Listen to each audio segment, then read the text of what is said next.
ആരോഗ്യം ശരിയാക്കി വെക്കുന്നതിനും ബന്ധങ്ങൾ സ്മൂത്ത് ആക്കുന്നതിനും എല്ലാം ചെയ്യുന്നതിനും വളരെ എളുപ്പമാണ്. ജീവിതത്തിൽ എന്തെങ്കിലും വെല്ലുവിളികൾ നേരിടേണ്ടി വരുമ്പോൾ സമനില പാലിക്കുക വളരെ എളുപ്പമാണ്. കേവലം തോന്നുകയാണ് വളരെ ബുദ്ധിമുട്ടാണെന്ന്. പക്ഷേ യഥാർത്ഥത്തിൽ വളരെ ഈസിയാണ്. പക്ഷെ ആ ബുദ്ധിമുട്ടുകളെ ശേഷം ഈസിയാക്കി മാറ്റുന്നതിന് വേണ്ടി എന്താണ് നമ്മൾ യഥാർത്ഥത്തിൽ ചെയ്യേണ്ടിയിരുന്നത്? ആർക്കാണോ അതിനെയെല്ലാം മറികടക്കേണ്ടത് അവ ശ്രദ്ധിക്കേണ്ടതായിരുന്നു. ജീവിതത്തിൽ എല്ലാ പ്രശ്നങ്ങളെയും മറികടക്കാൻ കഴിയുന്നത് ആർക്കാണ്? ഞാൻ. ശരിയല്ലേ? ഞാൻ. നമ്മുടെ ബന്ധങ്ങൾ സൃഷ്ടിക്കുന്നത് ആരാണ്? ഞാൻ. നമ്മുടെ ആരോഗ്യത്തെ സ്വാധീനിക്കുന്നത് ആരാണ്? ഞാൻ. നമ്മുടെ കാര്യവ്യവഹാരങ്ങൾ ആരാണ് ചെയ്യുന്നത്? ഞാൻ. ആ കാര്യവ്യവഹാരങ്ങളിൽ എന്തെങ്കിലും വെല്ലുവിളി നേരിട്ടാൽ ആരാണത് കൈകാര്യം ചെയ്യുക? ഞാൻ. നമ്മുടെ കുടുംബത്തിൽ എന്തെങ്കിലും ഒരു പ്രശ്നമുണ്ടായാൽ അത് ആരാണ് കൈകാര്യം ചെയ്യുക? ഞാൻ. എല്ലാറ്റിനും നിമിത്തം ഞാനാണ്. പക്ഷെ ആ ഞാൻ പറയുകയാണ് എനിക്ക് സമയമില്ല എന്ന്. താങ്കളുടെ കൈവശം ഒരു വസ്തു ഉണ്ടെന്ന് വയ്ക്കുക. താങ്കളുടെ ജീവിതത്തിലെ എല്ലാ കാര്യങ്ങളും ചെയ്യുന്നത്, അതായത് എല്ലാം, ജീവിതത്തിൽ എന്തെല്ലാം കാര്യങ്ങളുണ്ടോ എല്ലാം തന്നെ ചെയ്യേണ്ടത് ഈ ഞാനാണ്. അപ്പോൾ നാം ഈ ഞാൻ എന്നതിന് എന്തുമാത്രം പ്രാധാന്യം കൊടുക്കണം? എത്ര പ്രാധാന്യം കൊടുക്കണം? അതായത് എത്ര പ്രാധാന്യം കൊടുക്കണം ഞാൻ എന്നതിന്? ഉദാഹരണത്തിന് നമ്മുടെ ഫോൺ നോക്കൂ. നമ്മുടെ ഒരുപാട് ജോലികൾ ചെയ്യുന്നു അല്ലേ? അതിനാൽ രാവിലെ വീട്ടിൽ നിന്ന് ഇറങ്ങുന്നതിന് മുമ്പ് തന്നെ അത് ചാർജ് ചെയ്യാതെ നമ്മൾ പുറത്തു പോവുകയില്ല. അതായത് ഫോണാണ് അല്ലേ? ഫോണാണ്. നമ്മൾ പറയും ഇതെൻ്റെ ഫോണാണ്. ഫോൺ ചാർജ് ചെയ്യാതെ എനിക്ക് വീട്ടിൽ നിന്ന് എങ്ങനെ പുറത്തു പോകാൻ കഴിയും? ഫോൺ ചാർജ് ചെയ്യാതെ എങ്ങനെ പോകാൻ പറ്റും? എന്തുകൊണ്ടെന്നാൽ മുഴുവൻ ദിവസവും ഫോൺ ഇല്ലാതെ എന്ത് ചെയ്യും? ഒരിടത്തു നിന്നും മറ്റൊരിടത്തേക്ക് പോകാൻ നമ്മൾ ഫോണിലെ GPS ഒക്കെ ഉപയോഗിക്കുന്നതാണ് അല്ലേ? പിന്നെ കോൾ ചെയ്യാൻ, അതേപോലെ മെസ്സേജ് അയക്കാൻ, ഇമെയിൽ അയക്കാൻ, പാട്ട് കേൾക്കാൻ, വീഡിയോ കാണാൻ, ഫോട്ടോ എടുക്കാൻ, ഓൺലൈൻ ഷോപ്പിംഗ് ചെയ്യാൻ, ടിക്കറ്റ് ബുക്ക് ചെയ്യാൻ, ഭൂരിഭാഗം ജോലികളും ഈ ഫോണിൽ കൂടെ തന്നെയാണ് നടക്കുന്നത് അല്ലേ? എങ്കിൽ നമ്മൾ എപ്പോഴെങ്കിലും ഫോൺ ചാർജ് ചെയ്യാൻ മറക്കുമോ? ഇല്ല.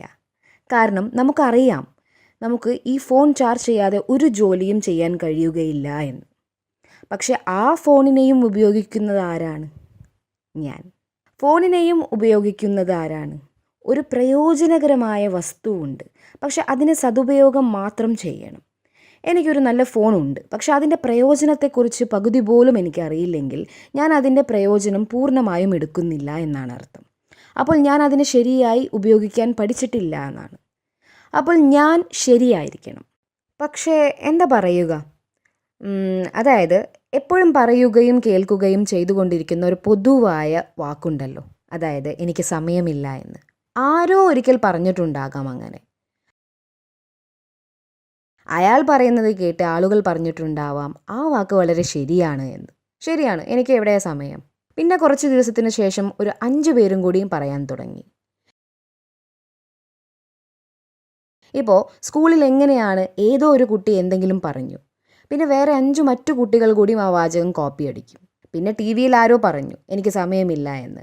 അത് ലക്ഷക്കണക്കിന് ആളുകൾ കേട്ടു. പിന്നെ വളരെ പെട്ടെന്ന് തന്നെ ആ വാചകം ഒരു പൊതുവായ പ്രയോഗമായി മാറി.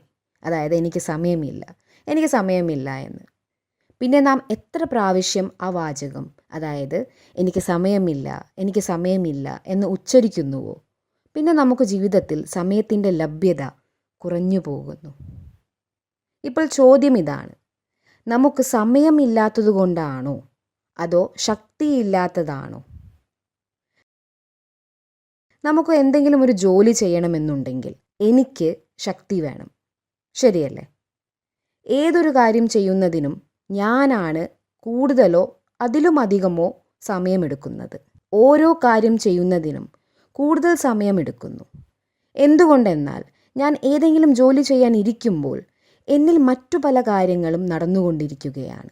ഉദാഹരണത്തിന്, നിങ്ങൾ വീട്ടിൽ നിന്ന് പുറപ്പെടുന്നു. വീട്ടിൽ മറ്റു കാര്യങ്ങൾ നടന്നുകൊണ്ടിരിക്കുകയാണ്. പുറപ്പെടുന്നതിനു മുമ്പേ എന്തോ സംസാരമുണ്ടായി. അപ്പോൾ നിങ്ങൾ ശാരീരികമായി ജോലിക്ക് വേണ്ടി തയ്യാറായി കഴിഞ്ഞു, വീട്ടിൽ നിന്ന് പുറപ്പെട്ടു.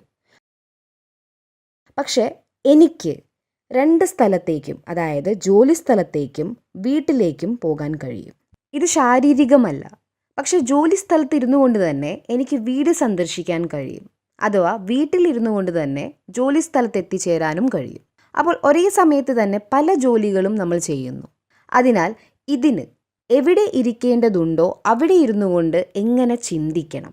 അങ്ങനെ ചെയ്യാൻ കഴിയുന്നില്ലെങ്കിൽ, ഒരു പ്രശ്നമുണ്ട് എന്ന് ആരോ എന്നോട് പറയുകയാണെങ്കിൽ, ഞാൻ ഒരൊറ്റ സങ്കല്പത്തോടെ ആ കാര്യം അവസാനിപ്പിക്കണം. അവരങ്ങനെ പറഞ്ഞത് എന്താണ് എന്നൊക്കെ നമ്മൾ ചിന്തിച്ചു കൊണ്ടിരിക്കരുത്. അതിനാൽ എന്ത് പ്രയോജനമാണ്? പക്ഷെ ഞാൻ 10 പ്രാവശ്യം ചിന്തിച്ചു, എന്താകും, എന്തു ചെയ്യും, അവർക്ക് അങ്ങനെ എങ്ങനെ പറയാൻ കഴിഞ്ഞു, അവരെന്തുകൊണ്ടാണ് അങ്ങനെ പറഞ്ഞത്, ഞാൻ എത്ര പ്രയാസപ്പെട്ട് ജോലി ചെയ്താലും അവർ അങ്ങനെ തന്നെയാണ് പറയുക. അങ്ങനെ ചിന്തിച്ചു കൊണ്ടിരിക്കും. ആ കാര്യത്തിനു വേണ്ടി നമുക്ക് എത്ര ചിന്തകളാണ് ചെലവാക്കേണ്ടിയിരുന്നത്? കേവലം 1 മാത്രം. നമ്മൾ അതിനുവേണ്ടി എത്ര സമയം ചെലവാക്കി? അപ്പോൾ ഒരു സങ്കല്പം കൊണ്ട് തീർക്കേണ്ടതായിരുന്ന ജോലി, ആ കാര്യം നീണ്ടുപോയി 1 മണിക്കൂറും അതിൽ കൂടുതലും എടുക്കുന്നു. സങ്കല്പം ചെയ്തുകൊണ്ടിരിക്കുന്നുണ്ട്, പക്ഷേ ബാക്ക്ഗ്രൗണ്ടിൽ മറ്റു വിഷയങ്ങളാണ് നടന്നുകൊണ്ടിരിക്കുന്നത്. നമ്മൾ ഇരുന്ന് അതിനെക്കുറിച്ച് ചിന്തിച്ചു കൊണ്ടിരിക്കുകയാണ് അല്ല, നാം അപ്പോഴേക്കും അടുത്ത കാര്യത്തിലേക്ക് കടന്നിരിക്കും. പക്ഷെ ബാക്ക്ഗ്രൗണ്ടിൽ ആ വിഷയം തന്നെയാണ് നടന്നുകൊണ്ടിരിക്കുന്നത്. അപ്പോൾ എൻ്റെ കാര്യക്ഷമത എത്രയായിരിക്കും? കുറവായിരിക്കും അല്ലേ? നമ്മൾ വിചാരിക്കും നമ്മൾ ജോലി ചെയ്തുകൊണ്ടിരിക്കുകയാണ് എന്ന്. നമ്മൾ ജോലി ചെയ്തുകൊണ്ടിരിക്കുന്നുണ്ട്, പക്ഷെ നമ്മുടെ 100% കാര്യക്ഷമത അല്ല ആ ജോലിയിൽ നമ്മൾ ചെയ്തുകൊണ്ടിരിക്കുന്നത്. എന്തുകൊണ്ടെന്നാൽ ഉള്ളിൽ മറ്റെന്തോ ചിന്തിച്ചു കൊണ്ടിരിക്കുകയാണ്. നമ്മൾ മറ്റെന്തോ ചിന്തിക്കുകയായിരുന്നു. ഇവിടെ എന്തോ നടന്നുകൊണ്ടിരിക്കുന്നുണ്ട്, പക്ഷെ നമ്മുടെ 100% കാര്യക്ഷമതയോടുകൂടി ആ കാര്യം ചെയ്യുന്നില്ല. ബാക്ക്ഗ്രൗണ്ടിൽ നടന്നുകൊണ്ടിരിക്കുന്നതിൻ്റെ ക്വാളിറ്റിയും നല്ലതായിരിക്കുകയില്ല. അപ്പോൾ വർത്തമാന സാഹചര്യത്തിൽ പ്രതികരിക്കേണ്ട ചിന്തകളുടെ ക്വാളിറ്റി എന്തായിരിക്കും? വളരെ കുറവായിരിക്കും അല്ലേ? കാരണം ബാക്ക്ഗ്രൗണ്ടിലെ എനർജി നല്ല ക്വാളിറ്റി ആയിരിക്കുകയില്ല നടന്നുകൊണ്ടിരിക്കുന്നത്. ഇപ്പോൾ ഈ വർത്തമാന സാഹചര്യത്തിൽ ആരോ എന്നോട് എന്തോ പറഞ്ഞു. എൻ്റെ മനസ്സ് അതിനെക്കുറിച്ച് ചിന്തിച്ചു കൊണ്ടിരിക്കുകയാണ്. അപ്പോൾ തന്നെ മുന്നിൽ മറ്റൊരു പ്രശ്നം വന്നു. ആ സാഹചര്യത്തിൽ എൻ്റെ ശക്തിക്ക്, എൻ്റെ നല്ല എനർജി ഉപയോഗിച്ച് നേരിടേണ്ടതുണ്ടായിരുന്നു. പക്ഷെ ബാക്ക്ഗ്രൗണ്ടിൽ നെഗറ്റീവ് സംഗീതമാണ് പ്ലേ ചെയ്തുകൊണ്ടിരിക്കുന്നത്. അതിനാൽ ശരിയായ സങ്കല്പങ്ങൾ സൃഷ്ടിക്കാനുള്ള അവസരം കുറഞ്ഞു പോകും. അതിനാൽ ഒരു സാഹചര്യത്തിൻ്റെ ഫലം അടുത്ത സാഹചര്യത്തിനെയും ബാധിക്കുന്നു. പിന്നെ അതിൻ്റെ എഫക്റ്റ് അതിനടുത്തതിനെയും ബാധിച്ചുകൊണ്ടിരിക്കും. എന്തുകൊണ്ടെന്നാൽ അത് ഇവിടെ നടന്നുകൊണ്ടിരിക്കുകയാണ്. അതിനാൽ ഒരു രംഗത്തെ എനർജി അടുത്തതിലേക്ക്, പിന്നെ അതിൻ്റെ അടുത്തതിലേക്ക് പോയി എത്ര ദിവസം ഇങ്ങനെ കഴിഞ്ഞു പോകും? അതിനാൽ നാം നമ്മെ സാക്ഷിയായി നോക്കുകയാണെങ്കിൽ സ്വയത്തെ സാക്ഷിയായി നോക്കൂ. അതായത് നാം ഏത് മനോസ്ഥിതിയിലാണ് ജീവിതത്തിൽ ഇത്രയും വലിയ വലിയ കാര്യങ്ങൾ ചെയ്തുകൊണ്ടിരിക്കുന്നത്? ജോലി വളരെ വലിയതാണ് നമ്മൾ ചെയ്യുന്നത്, പക്ഷെ മനസ്ഥിതി ശരിയല്ല. അതായത് മനസ്സിന് ആ ശക്തിയില്ലായിരുന്നു. മാത്രമല്ല പ്രാക്ടീസും ചെയ്തില്ല. ഇക്കാര്യത്തിൽ എന്ത് ചിന്തിക്കണം, എത്ര സമയം കൊണ്ട് തീർക്കണം എന്നതൊക്കെ നമ്മളാണെങ്കിൽ ചെയ്യുന്നുണ്ട്. പക്ഷെ ആ ജോലി എത്ര സമയം കൊണ്ട് ചെയ്ത് തീർക്കണം? അത് എളുപ്പത്തിൽ തീരുമാനിച്ചു പറയുന്നു, ഞാൻ ഇത് 1/2 മണിക്കൂർ കൊണ്ട് തീർക്കും. ഈ കാര്യത്തിനു വേണ്ടി എത്ര നേരം ചിന്തിക്കണം അത് ഫിക്സ് ചെയ്യുന്നില്ല. അപ്പോൾ ഒന്നിനും സമയത്തിൻ്റെ കുറവൊന്നുമല്ല, ഇത് ശരിയായ എനർജിയുടെ അഭാവമാണ്. ഇത് എനർജിയുടെ അഭാവം തന്നെയാണ്. മനസ്സ് എത്രയും വൈകാരികമായി ദുർബലമാണോ അത് കാരണം കൊണ്ട് തന്നെയാണ് കൂടുതൽ സമയം എടുക്കുന്നത്. മൈൻഡ് വീക്കാണോ അതോ പവർഫുൾ ആണോ എന്ന് എങ്ങനെ അറിയാൻ കഴിയും? എൻ്റെ പ്രഭാവം സാഹചര്യത്തിൽ വരുന്നുണ്ടോ അതോ സാഹചര്യത്തിൻ്റെ പ്രഭാവം എന്നെ ബാധിക്കുന്നുണ്ടോ? ഏതാണ് ശരി? എൻ്റെ മനസ്സ് സാഹചര്യത്തിൽ പ്രഭാവിതമാണോ അതോ സാഹചര്യത്തിൻ്റെ പ്രഭാവം എന്നിൽ വരുന്നുണ്ടോ? എൻ്റെ പ്രഭാവം മറ്റുള്ളവരിൽ വരുന്നുണ്ടോ? അതോ മറ്റുള്ളവരുടെ പ്രഭാവം എന്നിൽ വരുന്നുണ്ടോ? ഏതാണ് ശരി? ഇതിലേതാണ് ശരി? നമുക്കൊരു സാഹചര്യത്തിൻ്റെ ഉദാഹരണം എടുക്കാം. ഇപ്പോൾ ഒരു പ്രശ്നം വന്നു, ഒരു പരിസ്ഥിതി വന്നു. എൻ്റെ മനസ്സിൻ്റെ സ്ഥിതി എൻ്റെ ചോയ്സ് ആണോ? അതോ സാഹചര്യങ്ങളെ ആശ്രയിച്ചിരിക്കുമോ? അല്ല. മനസ്സിൻ്റെ വൈകാരിക ശക്തി താങ്കൾ തിരഞ്ഞെടുക്കുന്നതിനനുസരിച്ചായിരിക്കും. സാഹചര്യങ്ങൾ എൻ്റെ മുന്നിലുണ്ട്. പക്ഷേ ഈ സാഹചര്യത്തിൽ എനിക്ക് എന്താണ് തോന്നേണ്ടത്? അത് എൻ്റെ ചോയ്സ് ആണോ അതോ സാഹചര്യങ്ങളെ അനുസരിച്ചാണോ? ശരി, നമ്മൾക്കൊരു കാര്യം ചെയ്യാം. എല്ലാവരും ഒരു മിനിറ്റ് കണ്ണടയ്ക്കൂ. ഈ ആഴ്ചയിൽ അവസാനം നടന്ന കാര്യങ്ങൾ മനസ്സിലെ സ്ക്രീനിലേക്ക് കൊണ്ടുവരും. നിങ്ങളുടെ മനസ്സിനെ അസ്വസ്ഥപ്പെടുത്തിയിട്ടുള്ളത് അത് എന്തെങ്കിലും ഒരു സംഭവങ്ങൾ നടന്നു, ഏതോ സാഹചര്യങ്ങൾ വന്നു. അപ്പോൾ മനസ്സ് അല്പം ഡിസ്റ്റർബ്ഡായി. 2 കാര്യങ്ങളാണ്. ഒന്ന് സാഹചര്യത്തിൻ്റെയും മറ്റൊന്ന് എൻ്റെ മനസ്ഥിതിയുടെയും. പരിശോധിക്കൂ. സാഹചര്യം എങ്ങനെയുള്ളതായിരുന്നു? അതുകാരണം എൻ്റെ മനസ്സിൻ്റെ സ്ഥിതി എങ്ങനെയായിരുന്നു? അതോ എൻ്റെ മനസ്ഥിതി സാഹചര്യത്തിൽ നിന്ന് സ്വതന്ത്രമായിരുന്നുവോ? സാഹചര്യം എന്തുതന്നെയായിരുന്നാലും എൻ്റെ മനസ്സിൻ്റെ സ്ഥിതി എൻ്റെ താല്പര്യത്തിനനുസരിച്ചായിരിക്കണം. എന്താ ഇത് സാധ്യമാണോ? അഥവാ അതേ സാഹചര്യത്തിൽ എൻ്റെ മനസ്സ് ശാന്തവും സ്ഥിരവുമായിരിക്കണം. അസ്വസ്ഥമാകരുത്. അതേ സാഹചര്യത്തിൽ തന്നെ. നോക്കൂ, ഒരു മറുപടി ലഭിച്ചു, ബുദ്ധിമുട്ടാണെന്ന്. മറ്റൊരാൾ പറഞ്ഞു സാധ്യമാണെന്ന്. സാധ്യമാണ് എന്ന് പറഞ്ഞത് തന്നെ ഒരു വലിയ കാര്യമാണ്. അത് ബുദ്ധിമുട്ടാണോ എളുപ്പമാണോ എന്നുള്ളത് വേറെ കാര്യം. സാധ്യമേ അല്ല എന്ന് പറഞ്ഞിരുന്നെങ്കിൽ പിന്നെ വീണ്ടും ശ്രമിക്കാം എന്നതിൽ കാര്യമില്ലല്ലോ. ആദ്യമേ തന്നെ നാം ഇത് ക്ലിയർ ആക്കണം. ആരെയാണ് സ്വാധീനിക്കുന്നത്? ഇതാണ് സാഹചര്യം. ഇതാണ് എൻ്റെ മനസ്സിൻ്റെ സ്ഥിതി. കൂടുതൽ ശക്തിശാലി ആരാണ്? വേണ്ടതായിരുന്നു എന്നല്ല. അങ്ങനെ ആരാണ് കൂടുതൽ ശക്തിശാലി? സാഹചര്യമോ അതോ നമ്മുടെ മനസ്സിൻ്റെ സ്ഥിതിയോ? മനസ്സിൻ്റെ സ്ഥിതി. ഇപ്പോൾ നാം ഇക്കാര്യത്തിൽ ശ്രദ്ധ കൊടുത്തില്ലെങ്കിൽ നാം ഇങ്ങനെ പറയും, സാഹചര്യം അങ്ങനെ ആയിരുന്നു, അതിനാൽ ഞാൻ ഡിസ്റ്റർബ്ഡ് ആയിപ്പോയി. ഈ വാചകം നാം വളരെ കാലമായി പറഞ്ഞുകൊണ്ടിരിക്കുന്നതാണ്. സാഹചര്യം നല്ലതായിരുന്നു എങ്കിൽ ഞാൻ സന്തുഷ്ടനാണ്. എത്ര പ്രാവശ്യം ഈ വാചകം നാം ആവർത്തിക്കുന്നുവോ അപ്പോൾ മനസ്സിൽ എന്ത് പ്രോഗ്രാം ആയിരിക്കും ഉറപ്പിച്ചുകൊണ്ടിരിക്കുന്നത്? ഇതാണ് ഇതിനെ നിയന്ത്രിക്കുന്നത്. നമ്മൾ ഈ വാചകം പലതവണ ആവർത്തിച്ചു കൊണ്ടിരിക്കുകയാണ്. നമ്മൾ പറയും, കനത്ത ട്രാഫിക് ആയിരുന്നു, അതിനാൽ പ്രകോപിതരായി. അവർ മോശമായി സംസാരിച്ചു, അപ്പോൾ സ്വാഭാവികമായും ഫീലിംഗ് വന്നു. ആരെയെങ്കിലും ജോലി ഏൽപ്പിച്ചു, പക്ഷെ പൂർണ്ണമായും അവരത് ചെയ്തില്ല, അപ്പോൾ ദേഷ്യം പിടിക്കുക സ്വാഭാവികമാണല്ലോ. കുട്ടി പരീക്ഷയിൽ തോറ്റു, സ്വാഭാവികമായും വിഷമം വരുമല്ലോ. ഈ ഓരോ വാചകങ്ങളും പ്രോഗ്രാമിംഗ് ബലപ്പെടുത്തിക്കൊണ്ടിരിക്കുകയാണ്. എന്ത് പ്രോഗ്രാമിംഗ് ആണ് പറഞ്ഞുകൊണ്ടിരിക്കുന്നത്? ഇവിടെ എന്താണോ നടന്നുകൊണ്ടിരിക്കുന്നത്? ഞാൻ എങ്ങനെ ചിന്തിക്കുന്നു? എനിക്ക് എന്ത് തോന്നുന്നു? ഞാൻ എങ്ങനെ സംസാരിക്കുന്നു? ഞാൻ എങ്ങനെ പെരുമാറുന്നു? അർത്ഥം ഈ ഞാൻ എന്നത് എന്തിനെയാണ് ആശ്രയിച്ചു കൊണ്ടിരിക്കുന്നത്?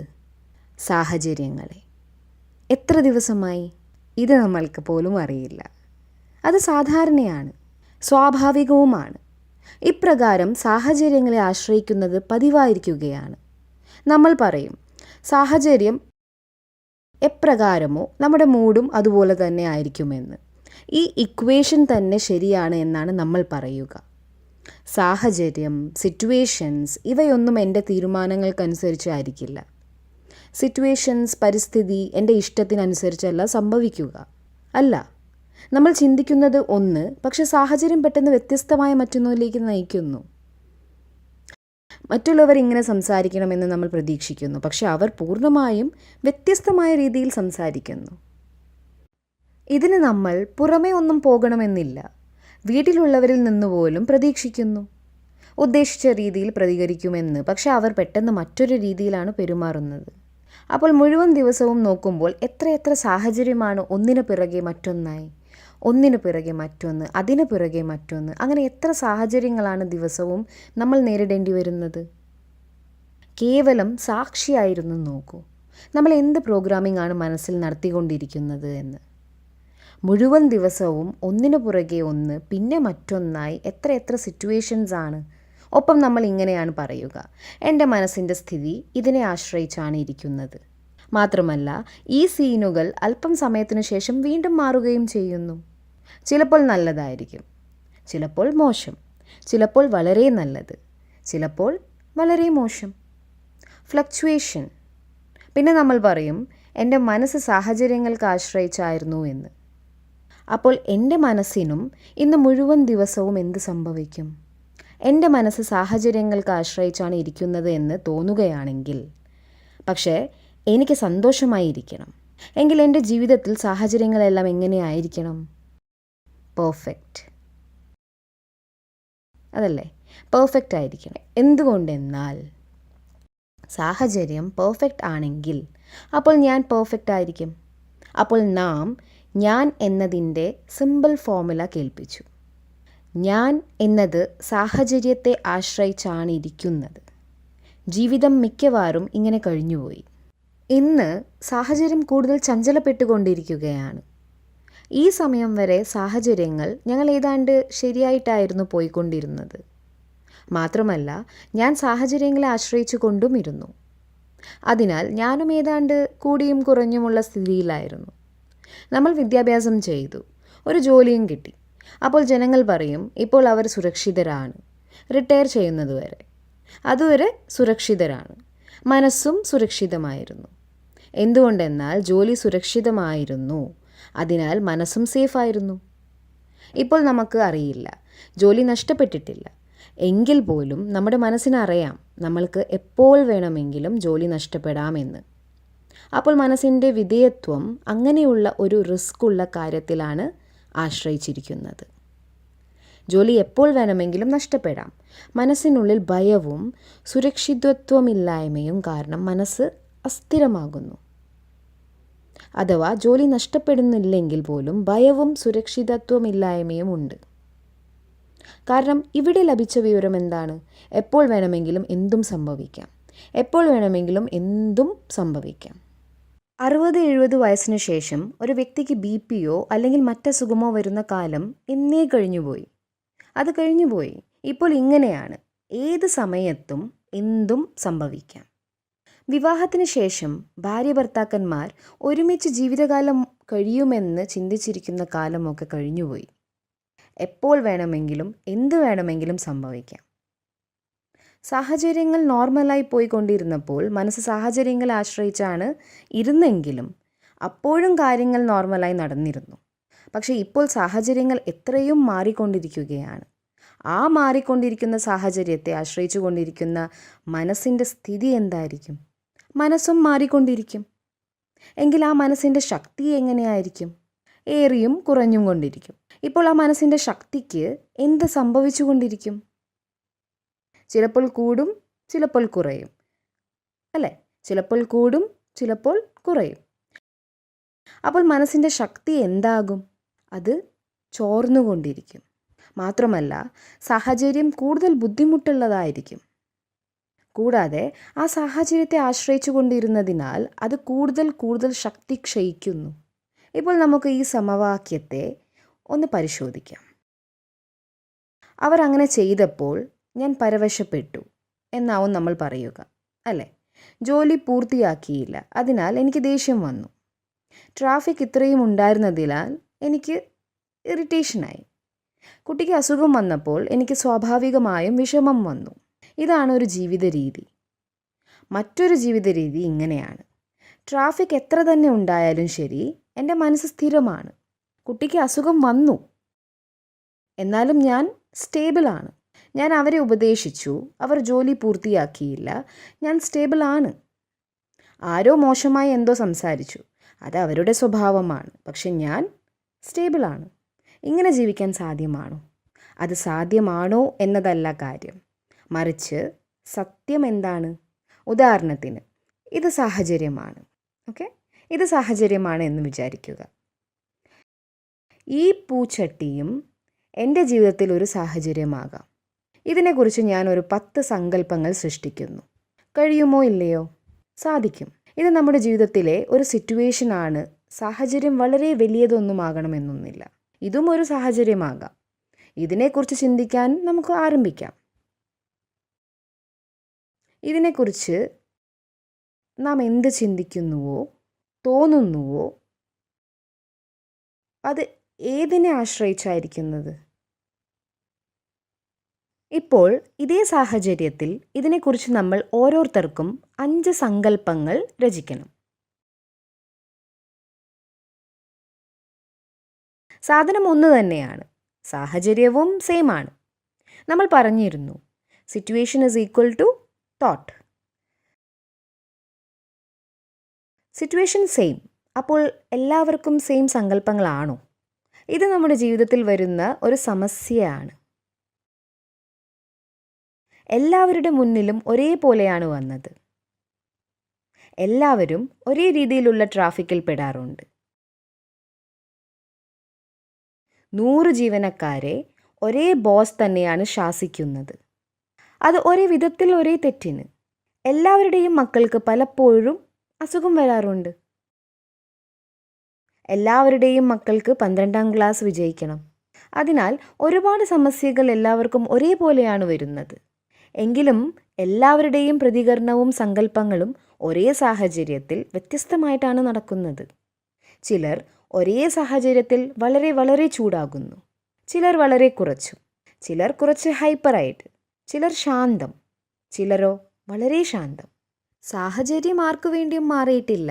എന്നിട്ടും അഥവാ സാഹചര്യത്തിനനുസരിച്ചാണ് മനസ്സ് എന്നത് സത്യമാണെങ്കിൽ, അപ്പോൾ ആ ഒരേ സിറ്റുവേഷനിൽ എല്ലാവരുടെയും മനസ്ഥിതി എങ്ങനെയായിരിക്കണം? മനസ്സിൻ്റെ സ്ഥിതി ഒരേപോലെ ആയിരിക്കണം. അതിനാൽ ഇന്ന് ഈ റിട്രീറ്റ് സെൻറ്ററിൽ നിന്ന് ആദ്യം ഈ തെറ്റായ സമവാക്യം ഉപേക്ഷിക്കണം. അതായത് എൻ്റെ മനസ്സ് സാഹചര്യത്തെ അനുസരിച്ചാണ് എന്ന്. ഈ ഒരു സമവാക്യം കാരണമാണ് നമ്മുടെ ജീവിതത്തിലെ ഏതൊരു പ്രശ്നങ്ങളുടെയും കാരണം. കാരണം നമ്മൾ പറഞ്ഞു സാഹചര്യം എങ്ങനെയോ അതുപോലെയാണ് എൻ്റെ മനസ്ഥിതി. അതോടെ നാം നമ്മുടെ ശക്തിയും ചോർത്തിക്കളഞ്ഞു.